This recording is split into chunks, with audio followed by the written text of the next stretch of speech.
Bonjour à tous et à toutes. Je suis ravie d'animer cet épisode podcast concernant une thématique que nous rencontrons en tant que dermatologue chaque jour. Il s'agit de la cicatrisation cutanée. Alors, il s'agit d'un sujet transversal qui concerne plusieurs disciplines à la croisée de la biologie, de la dermatologie, de l'esthétique et d'autres disciplines.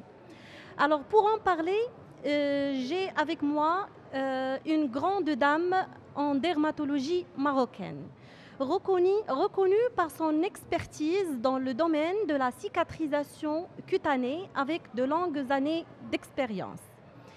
Alors, j'ai le plaisir d'accueillir avec moi Madame le professeur Hanan Baybay, professeur en dermatologie au CHU de Fès au Maroc.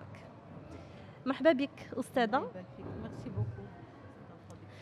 Alors, أستاذة, la première question, comment peut-on définir la cicatrisation cutanée? Est-ce qu'il s'agit d'un simple processus de réparation ou la définition est plus complexe? D'accord. Alors, Bismillah ar-Rahman ar-Rahim, merci pour l'invitation. Tout d'abord, pour répondre à la définition de la cicatrisation, c'est un phénomène qui est extraordinaire, qui est aussi bien simple que complexe. Donc tout dépend du terrain, de plusieurs facteurs, de l'agent causal, mais généralement il se définit comme une réparation tissulaire avec un process qui va se faire en plusieurs phases. Et ce qui est important à signaler, c'est que la cicatrisation, c'est un phénomène qui est physiologique, comme l'hémostase. Elle est physiologique, c'est-à-dire on aura une phase d'hémostase lorsqu'on a une perte tissulaire. Et par la suite, il y a une phase de réparation. Et avant d'avoir cette phase de réparation dans le sens bourgeonnement et épithélialisation, il y a déjà la détertion, c'est-à-dire l'élimination de tous les tissus dévitalisés, les corps étrangers. Et après, il y a une phase de remodelage qui va durer des mois, voire des années. Alors, tout dépend du mécanisme de la plaie. Est-ce qu'on parle d'ulcère de jambe? Est-ce qu'on parle d'une plaie post-traumatique, post-chirurgicale? Est-ce qu'on parle aussi de scarification? Donc, il y a plusieurs types de plaies, plusieurs types de cicatrices et plusieurs modèles de cicatrisation. Parfait, c'est clair. Alors, professeur, quel est le rôle du dermatologue donc, pour diriger une cicatrisation, pour prendre en charge un trouble de cicatrisation? Alors, pour répondre à cette question, il faut dire que le dermatologue a un rôle dans toutes les phases. Déjà, avant même le processus de cicatrisation, lorsque par exemple une chirurgie dermatologique est programmée, donc déjà le dermatologue se situe avant le problème de cicatrisation qui va survenir. En faisant un bon interrogatoire, en énumérant les facteurs de risque chez le patient à avoir une cicatrice qui est pathologique, euh, il peut prévenir en essayant de faire c'est-à-dire une incision dans les lignes de tension, de moindre tension pour avoir une cicatrice qui est presque inapparente, voir est-ce que le patient a des antécédents, soit personnels, soit familiaux, de cicatrices pathologiques, hypertrophiques, kéloïdes.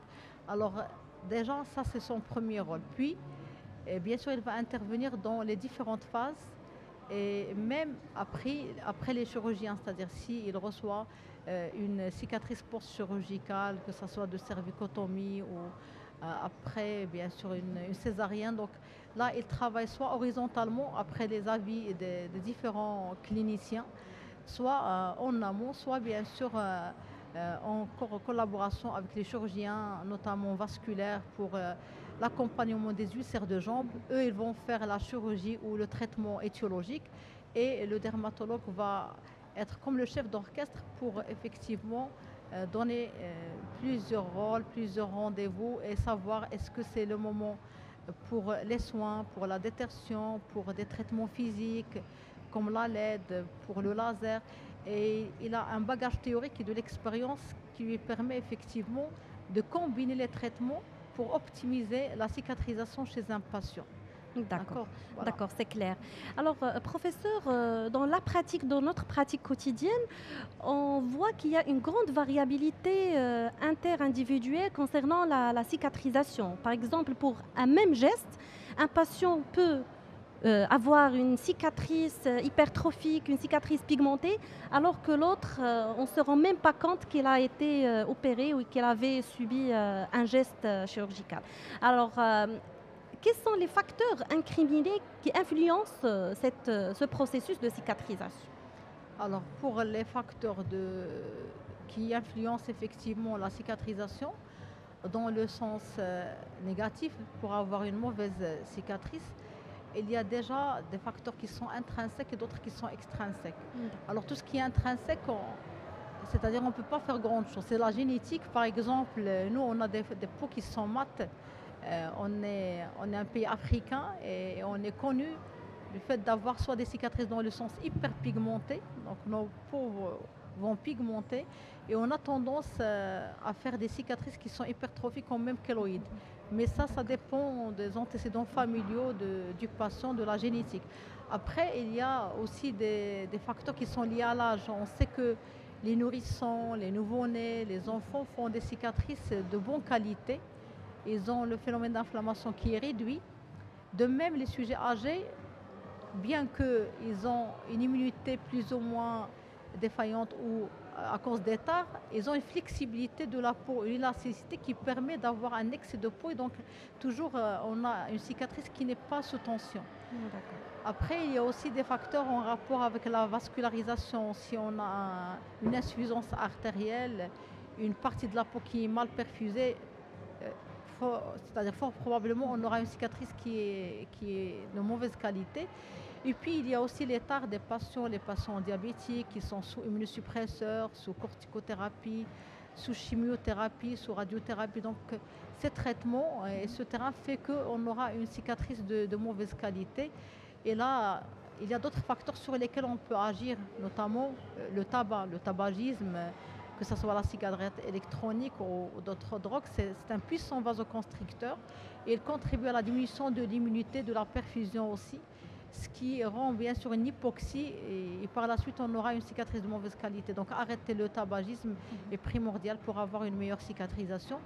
L'autre facteur sur lequel on peut vraiment agir, c'est l'alimentation. Donc lorsqu'on va commencer un processus de cicatrisation, pour l'optimiser, il faut insister sur une alimentation qui est saine, hyperprotidique, de l'albumine, riche en micronutriments, en zinc, en vitamine D, en calcium. Et la vitamine C, l'acide ascorbique, qui est la vitamine C, est très importante dans ce process. Donc il faut effectivement, il y a plusieurs facteurs de risque. Certains, on ne peut rien faire comme la génétique, mais d'autres, on peut faire beaucoup de choses, notamment l'alimentation et bien sûr aussi l'arrêt du tabac. Sans oublier qu'il y a aussi d'autres facteurs. Mais ça, c'est l'essentiel. Parfait. Alors, ma dernière question, cher professeur, c'est concernant la thérapeutique. Alors, ces dernières années, des progrès technologiques thérapeutiques ont bouleversé la prise en charge des troubles de cicatrisation. Alors, à votre avis, quelles sont les innovations thérapeutiques les plus prometteuses selon votre expérience? Alors, on entend parler de PRP, de la médecine régénérative, des lasers. Donc, à votre avis, quelles sont les principales thérapeutiques donc innovantes et prometteuses dans ce sujet? Alors, merci pour cette question. Déjà, je vais commencer par dire que le dermatologue est l'artiste de la cicatrisation. Donc, ce qu'on a comme outil thérapeutique, c'est comme des cartes de puzzle thérapeutiques. Et pour avoir une carte complète, il faut combiner les traitements. Et pour pouvoir les combiner, il faut les connaître leur mécanisme d'action, leurs limites, mais surtout bien maîtriser la cicatrisation. Je m'explique, si je suis devant une phase de détertion, c'est-à-dire j'ai de la fibrine ou des tissus que je veux enlever, je ne vais pas commencer par des traitements régénératifs. Je vais faire tout pour avoir une détertion rapide. Après, le dermatologue, lorsqu'il se situe au niveau d'une plaie où il nécessite le bourgeonnement, là, le plasma riche en plaquettes, riche en fibroblastes, d'autres traitements, notamment qu'on peut injecter, qu'on peut appliquer, des pansements spéciaux à base d'acide hyaluronique, tout ceci va contribuer à un bon bourgeonnement. Après, lorsqu'il s'agit de l'épidermisation, le dermatologue il a entre les mains plusieurs outils pour respecter cette phase, mais l'essentiel c'est après. Lorsqu'on a le remodelage, on a tendance à avoir des cicatrices pathologiques. Là, donc, c'est au dermatologue de voir est-ce qu'il est devant une cicatrice sous tension hypertrophique. Et à ce moment-là, il va choisir, par exemple, à la place de... il va choisir la toxine botuliниque, effectivement, pour bloquer cette tension et pour anticiper l'apoptose des myofibroblastes. Alors que, au contraire, si tu es devant une situation de cicatrices qui sont atrophiques, là, au contraire, il va voir les outils innovants, notamment que ce soit le plasma riche en plaquettes, en fibroblastes, l'acide hyaluronique microréticulé ou même les exosomes. Il va voir comment il va améliorer le remodelage pour ne pas avoir cette atrophie. Et s'il voit que plutôt la cicatrice il est hyperpigmentée, donc c'est une hyperpigmentation post-inflammatoire, là il a entre les mains donc, les dépigmentants, le laser picot et plusieurs autres façons pour effectivement faire partir cette pigmentation, sans oublier le rôle de la photoprotection, parce que toute cicatrice chronique peut dégénérer en carcinome épidermoïde.